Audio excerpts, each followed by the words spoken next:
What is your fashion style? Your hairstyle? Are you chic or are you hip? Whatever your style is, as long as you can carry it, then bring it on. However, as you enter the world of medical transcription, consistency of style choice gives you added credibility. Let me first talk about the AAMT. What is the AAMT? AAMT, or the American Association for Medical Transcription. Its purpose is to set and uphold standards for education and practice in the field of medical transcription that ensure the highest level of accuracy, privacy, and security of healthcare system in order to protect the public health, including patient safety, and improve quality of care for the healthcare consumers. What is AAMT's vision and mission? Its vision is to direct the evolution of the medical transcription profession and the mission to advance and represent the profession of medical transcription through the promotion of quality healthcare documentation standards to protect consumer privacy and security of medical information. But why the AAMT style guide? Could we not just have our own style just like our fashion style or our own hairstyles that suit us best? Well, it's because the AAMT is a recognized leader in acknowledging and establishing medical transcription styles, forms, and practices. It's therefore recommended that you adopt it in its entirety, keeping in mind that consistency of style choice gives you added credibility. It is like saying a carpenter cannot likely build a house without being able to understand the architect's blueprints. The same way, a medical transcriptionist cannot produce a well-organized medical report without knowing and understanding the basics of the AAMT style guide. For this viewing session, lesson number 1, you would be learning the basic rules on grammar as applied in medical transcription. First, we talk about appositives. An appositive is a word or phrase after a noun that explains or identifies it. It could be an essential appositive or a non-essential appositive. See this sentence sample.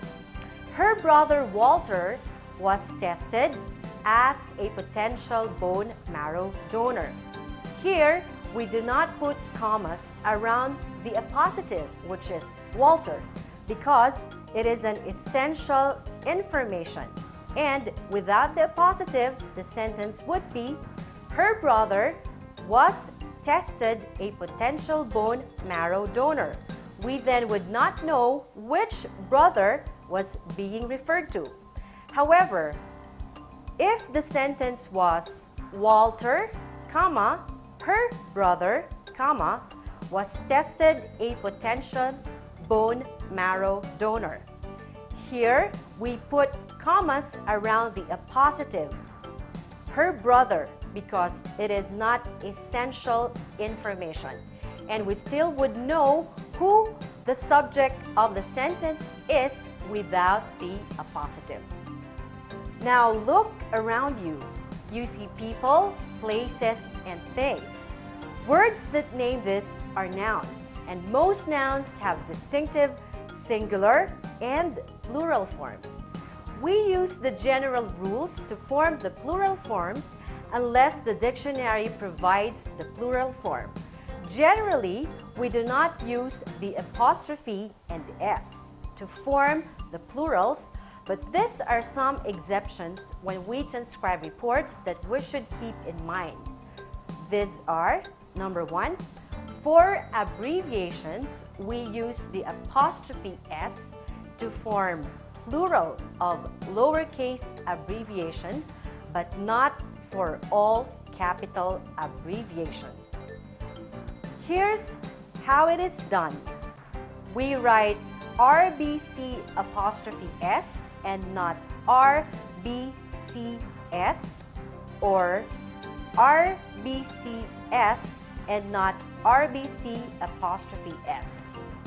Second is the word differential diagnosis. This always takes the singular form of the verb, even when a patient presents with a group of symptoms and diagnosis is unclear. The clinician may refer in the medical report to the differential diagnosis in order to compare and contrast the clinical findings of each. So we still write the differential diagnosis was and not differential diagnosis were. Third, for single letter, symbol, and number, we use the apostrophe S to form their plural, but not with double-digit numbers, including years. Example, 7s, 4x4s, 77s, 500s, and 1990s.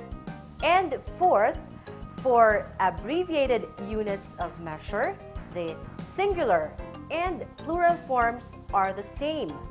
Here are some examples. We have 1 milligram, 500 milligrams, 0.5 ml, or 8 ml.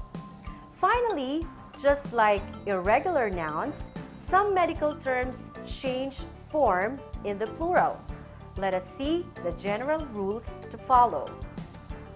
When the situation is word is ending in en, change to ina, like foramen becomes foramina. The word is ending in a, we add an e, like in conjunctiva becomes conjunctivae. Words ending in us change us to I, like meniscus, menisi. Words ending in on change on to a, like ganglion becomes ganglia. And finally, words ending in we change to a, like diverticulum becomes diverticula. Another important rule to remember is to maintain clarity of medical reports by avoidance of contractions. Contractions are words with missing letters or numbers denoted by an apostrophe. As a medical transcriptionist, where possible, extend abbreviations that contain contractions. So, for example, when it is dictated as the patient was OD'd on, you transcribe it as the patient was overdosed on. Stool was guayaced, you transcribe it as guayac test was done on the stool. Or he's been hysterical, as dictated would be transcribed as he has been hysterical. These are just some of the basic rules or style guide a medical transcriptionist must remember. In the succeeding lessons, we shall deal more on other rules. Thank you for watching CITESI's Pay-Per-View University, your classroom inside your TV set. My name is Adora Amor Balawan, your medical transcriptionist trainer.